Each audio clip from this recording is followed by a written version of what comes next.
Stop with all the leads. You don't need hundreds or thousands of leads to be successful in real estate. Hi, I'm Christina Kokologiannakis. I'm a top producing real estate agent, international speaker, and trainer, as well as the creator of Agent Brand Academy, a digital course teaching real estate agents how to create the unique brand and increase their lead conversion. I'm so excited that you're here with me today. We're going to talk about leads and how to get away from muddy leads and to decrease the amount of leads that you're actually working with. This is something that is alarming to me, and I'm seeing it more and more on social media. I'm hearing about it from agents I've coached. I have coached over 1,000 agents. I hear so much. And by the way, I coach agents around the world. So I hear all sorts of different stuff. And real estate is really real estate around the world. The same problems happen everywhere, by the way. One of the biggest things is we need more leads. I'm not getting enough sales and I need more leads. Okay, that could be possible. It could be that, yes, maybe you're just not talking to enough people to really get a sale. But what I'm hearing more and more on social media is, hey, you need hundreds of leads. Hey, get more leads. We'll give you more leads and you'll have more success. But when I speak directly to these agents who are like, I went out and got all these leads, I ask them, how was your success? Did you actually sell the homes and the volume or the dollar amount that you really wanted to do? And their response is shocking. No. They tell me no. They tell me they're burnt out, they're tired, they'll work with the lead, and then all of a sudden the lead ghosts them and disappears. And they're thinking to themselves, I just spent all this time on a lead that just disappeared on me. So what I want to talk about today is really leads, lead conversion, and what is a muddy lead. So let's start with a muddy lead. I love this one. Okay. What is a muddy lead? You're like, okay, that's weird.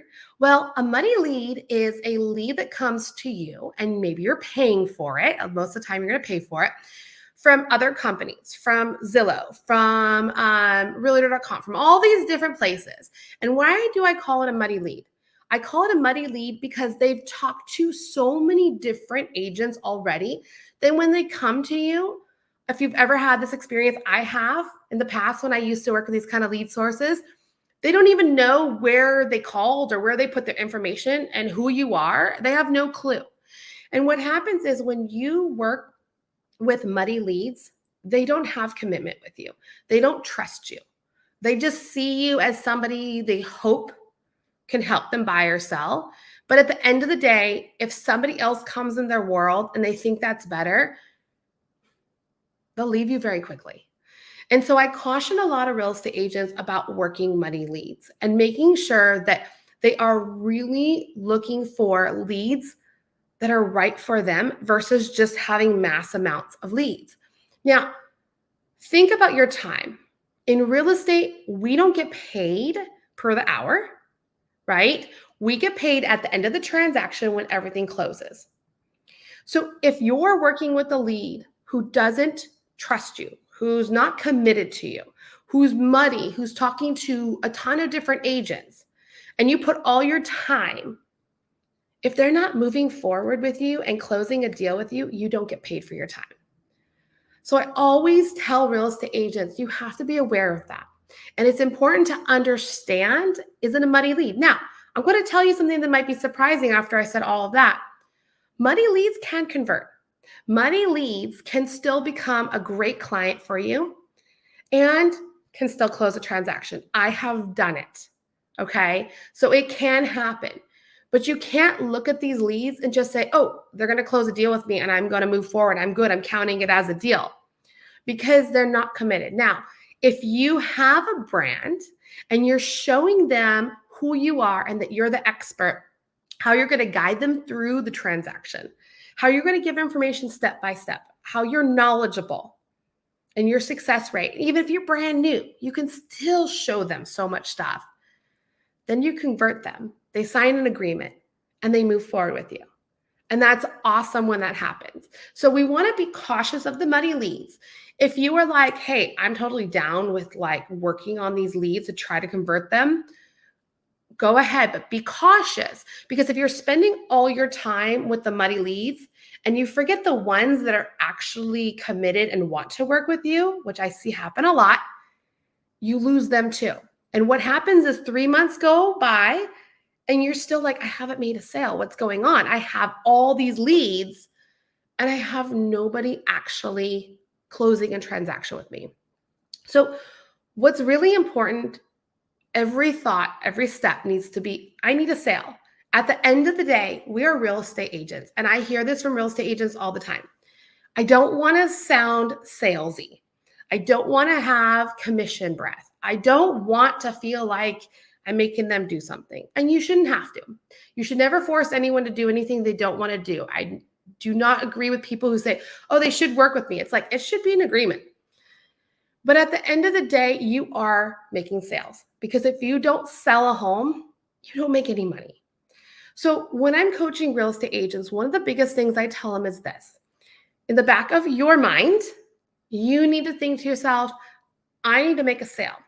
If I'm going to look at, let's say I have 100 leads, and I'm going to look at these 100 leads, I need, at personal level, to create a list of my criteria that I want those leads to fit into that will make me spend more time with them. So you have to think yourself, what would be your criteria to narrow or redefine? Think of like a funnel. You're going to drop the leads in your funnel. The criteria is going to go through and say, oh, this lead's good. Nope, not that lead. Oh, this lead's good. And you're going to go through this funneling process with your criteria, and you're going to find the handful of leads that fit that. Those are the ones you want to focus on. The 100 plus, do you get rid of them? Do you throw them away? No. You drop them in a CRM, and you have the CRM touching them, sending good content. A little side note on CRMs. Please, if you're building your brand, which is what I'm all about, do not use templates that are generic when you're building your brand and you have your leads in your CRM. It does not build a brand. Your branding on your CRM should be specific to you. It should feel authentic to you. So they're seeing you, they're hearing you, they're feeling you. So what you're doing is you're branding and building your brand to these leads that may or may not work with you, while you're focused on the ones who are really going to. This is what the difference is. This is what's going to actually take leads and move it to a sale. And this here, when I say this to a lot of agents, it's kind of like a light bulb goes on. They're like, oh, so you don't need to be salesy. You don't need to have commission breath. You don't need to do anything weird to get people to move forward with you. You have to find the right ones, and you focus your time on these ones.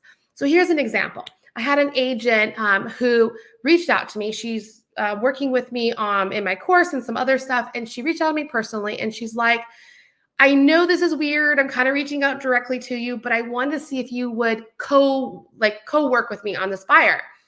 And I was like, sure. I go, well, I don't want to take your money. Can I offer some coaching and some advice first and see if I can help? And then if you really want to go that way, we can too. But I want to teach you first, right? Because I'm all about you learning and figuring out versus me just doing it for somebody.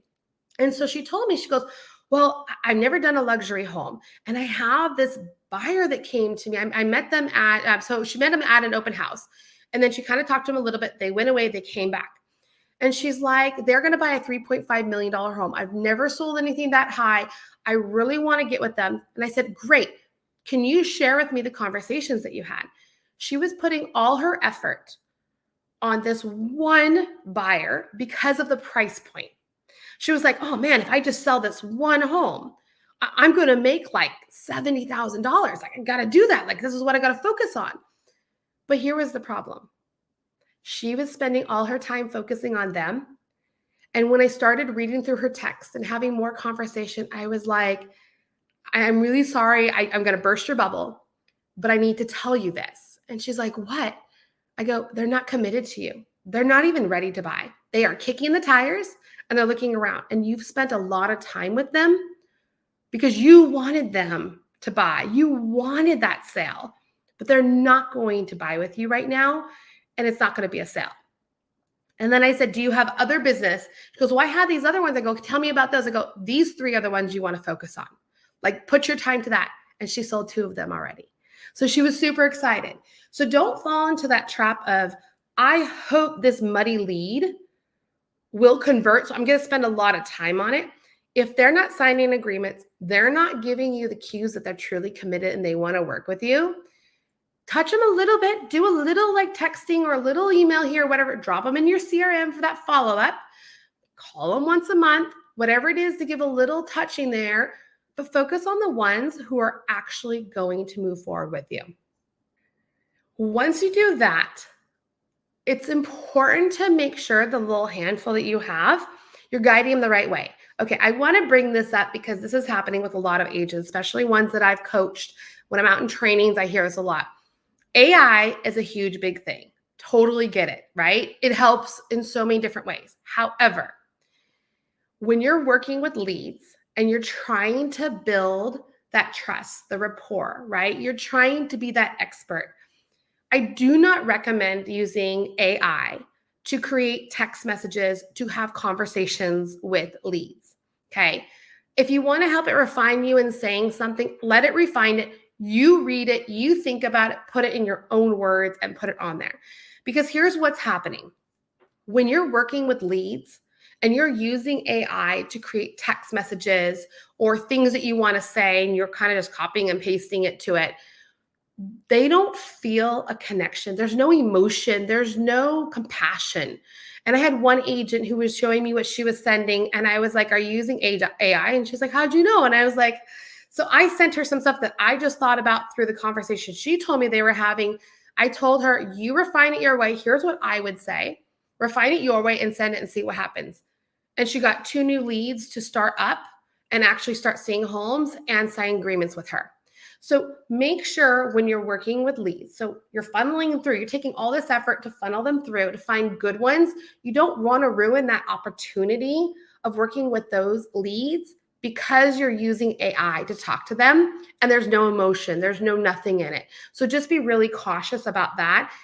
When you're building your brand has to stay consistent from the beginning to the end. So if you're not using authentic things in between, to be honest, they get very skeptical and they're like, this feels off. It feels weird. If you've ever been somewhere and you're shopping or you're buying like a high ticket item and you feel really good about it, and then all of a sudden they say something weird and you're like, wait a minute, what? And then it gives you this like doubt, just a moment of doubt. Even if the person slips up and says something weird and it wasn't even anything to do with it, you're like, I'm buying something really expensive. I don't feel comfortable now. That's what happens with these leads. They feel good, and then all of a sudden something odd comes to them, or you do something odd that's out of character, and then they get that doubt, and they're just like, I don't know if I want to move forward. I don't really know if they're the right person. So we want to really be cautious of that. And as you're going, please understand you don't have to be perfect. Nothing has to be perfect. And I think this is why a lot of the AI happens. A lot of agents try to have so many leads because they just feel like that they just need to have everything right and perfect, and it's going to work out. Perfect is not important. And it's really, really important to understand that just being consistent, just taking action, trying is what matters more than perfect. I get it. When I first started, I wanted my branding perfect. I wanted my marketing perfect. I wanted every email that I wrote perfect. And we didn't even have AI back then, right? And so I would sit for hours reading one email. And my husband would be like, why are you doing that? And I'm like, because I don't want to mess up on what I'm saying and have them not work with me anymore. Okay, I get it. I've been there. But here's what I'm going to tell you. When you build your brand and you build that trust and you build all of that, when you find those leads that are not really muddy, that they are the right leads for you, they want to work with you. They're committed to working with you. If you mess up, they don't care, right? You just say, oops, I apologize. I said that, but that wasn't correct, right? Or I realize I misspoke. But they already love you, trust you, and are committed to you, that you don't have to be perfect. And I will tell you, right, as a top producer, I'm 8 years into the business. I have seen so much with what I do. I have coached so many agents, and there are still times where I have a client ask me something, and here's what I do. I say, you know what? That's a great question. I'm not 100% on the answer, and I don't like to speak unless I'm 100%. Let me find out for you, and I'll get back to you. How does that sound? And they're always like, fantastic. Because the last thing I want to do is say something and then have to say, oh, I'm sorry, I wasn't right. And you kind of backpedal, and that's never a good thing to do on your brand. So you don't have to be perfect. You don't have to know it all. You just have to take action. You just have to get moving. So figuring out the leads that you have, figuring out the ones you want to work with. There are some tips and tricks that I'm going to tell you right now on how to narrow it down and how to really focus this more. The first thing is mindset. We really want to focus on our mindset. And something I want to encourage you to do, I understand it's all on social media and they're telling you need tons of leads. I want you to start telling yourself, I don't need massive amount of leads. I just need the right leads. That's where it's going to really change it for you. When you start thinking, instead of just saying, I want massive quantity of bad leads, to, I just want the right leads. Because the right leads will move forward with me. The right leads will close with me. The right leads are my people. It changes your life. It will change your business. But you have to start here. You have to change the mindset and understand that you need to switch away from tons of leads to the right leads. Look, if you have ads running and you have other things generating leads, that's fine. By all means, keep them on. But let's get more specific with them. Let's narrow it down so that we're finding the right leads. I love this. I hear it all the time. I say it too. I don't even know who started saying it. But here's my favorite thing. If you talk to many, you're never heard. If you talk to one, you're always heard. So what does that mean? If you're just shouting out information out, and these people walking by are like, let's say you're like first-time home buyers and you're talking to a community of homeowners, they're gonna be like, why is she telling me about first-time home buyers? Like, this is weird. It doesn't make sense. They're not gonna hear you. They're not gonna listen. They're not gonna wanna work with you because you're not speaking their language. But if I came in and I was like, hey, I'm the buying and selling expert, I will ensure that you have a home before you sell, or however you want to go. Plus, I bring in all the resources and the tools to help you manage that so it's low stress. They're going to be like, wait, what did you say? I think I heard that. Like, that's really cool. I want to go learn more because I'm speaking to them about what they need.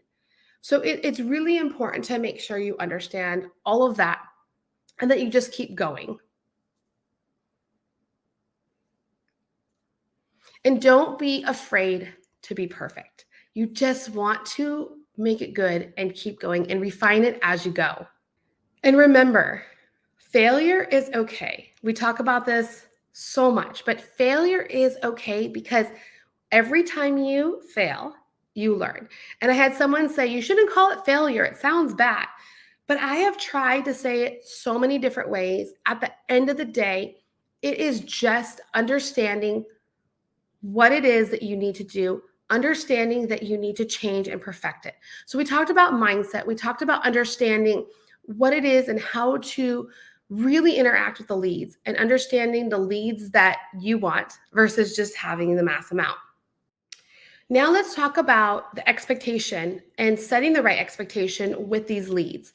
So you have the mindset, you're ready to go with, hey, I'm going to work with the right leads, not just massive amount of leads. Now, when you start talking to those leads, I don't hear this from a lot of agents. They don't set the expectations up front with these leads. I know they're not clients yet, but you have to explain to them how you work. What is your process? What are you going to do? Do you work weekends? Do you work evenings? What are your time frames? What does the process look like with you?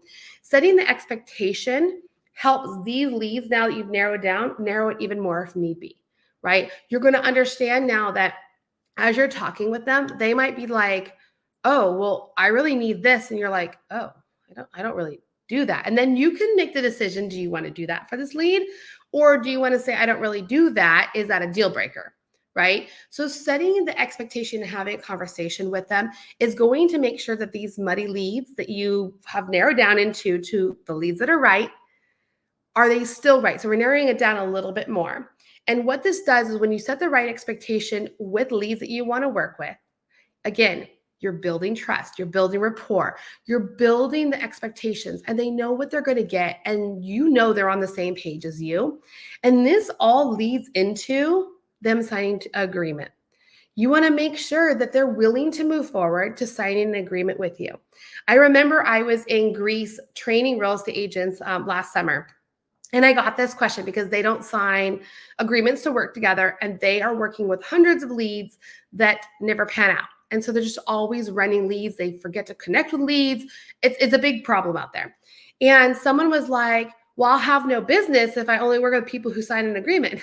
And I'm like, okay, I see that. But at the end of the day, do you have business now? And they're like, well, I haven't done sales, but I have business. I'm like, don't misunderstand leads to having business, right?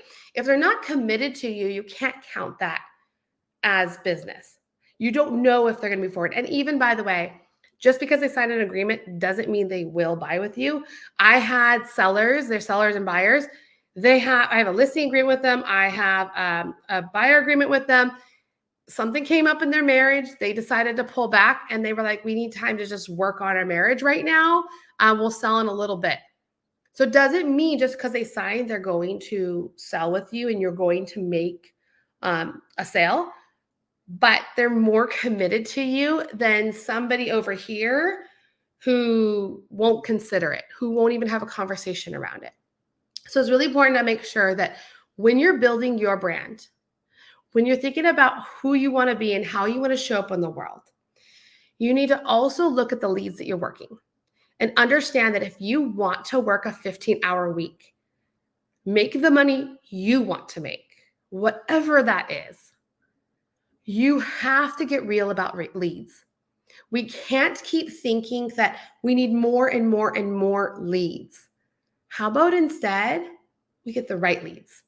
We build our niche and we say, hey, this is who I want to work with. This is who I want to focus. I want to talk to one, not everyone. Then we say, after we do our niche, we say, okay, now I have my niche of what I want to do. I have the right mindset of how I want to go forward. And I'm going to make sure that I give the best service to these leads and that they're committed to moving forward with me. And you take this handful and you narrow it down to a little bit more, and that's okay, because here's the cool thing. You have this handful and maybe you pull out 4 out of 10 that you have. These 4 are ready now. You go and you sell them. And then as soon as you sell 1 or 2, you pull a few more out of this who are already committed, are already ready, pull them out, a few more who are committed, pull out a few more. While all the other leads are sitting in your CRM rotating and getting more built while you're building your trust with them, right? So I want to say, like, they get more of you. I don't know if that's the right way of saying it, but they get more of you. And so what happens is they're seeing you, they're hearing you, they're watching you. They start getting more comfortable with you. They're starting to trust you more. And so these leads, these mass amount of leads, can get funneled through faster. But you want to really make sure you're focusing on the right leads that fit who you are with alignment. You want to move forward, try stuff, figure it out. Don't worry if it's wrong. You don't have to be perfect. Go with alignment and find joy. When you do all of this, like I said, you can work 15 hours a week. You can make the money you want to make. And then if you have more time in your day, I have 4 little kids. And I like to go to all their shows, all their sports stuff, all their things. I like to take vacation with them. I like to be with them because I'll tell you, they grow up really fast. So for me, I like working less hours, still making really good money, but I get to spend more time with my family. I was talking to another agent. She's 25 years old. She's like, I have no kids. I have a boyfriend, but he works all the time. So I like working because I have nothing else to do. So I was telling her, like, you don't have to work 15-hour weeks. If you get this down to a 15-hour week, could you imagine how many more sales you can do working a 30-hour week, a 40-hour week? And she's rocking and rolling it because she has more time on her hand, but she's refined the system so that she's able to make it produce the way it needs to. So it's taking less time to do what she used to do. So now she can do more of it, if that makes sense. So thank you for joining me. I do have a previous video that talks about branding. So if you are not really sure what a brand is, what is a unique brand, why do you need one in real estate, we're going to put a link in this video about my previous, the first video that covers all of that, because understanding what a brand is and why you need it is so critical. And it's something that you can start on day one and start building, and it works for you 24/7. So thank you again for joining us. I hope you found some great tips, and I can't wait to see you on the next video.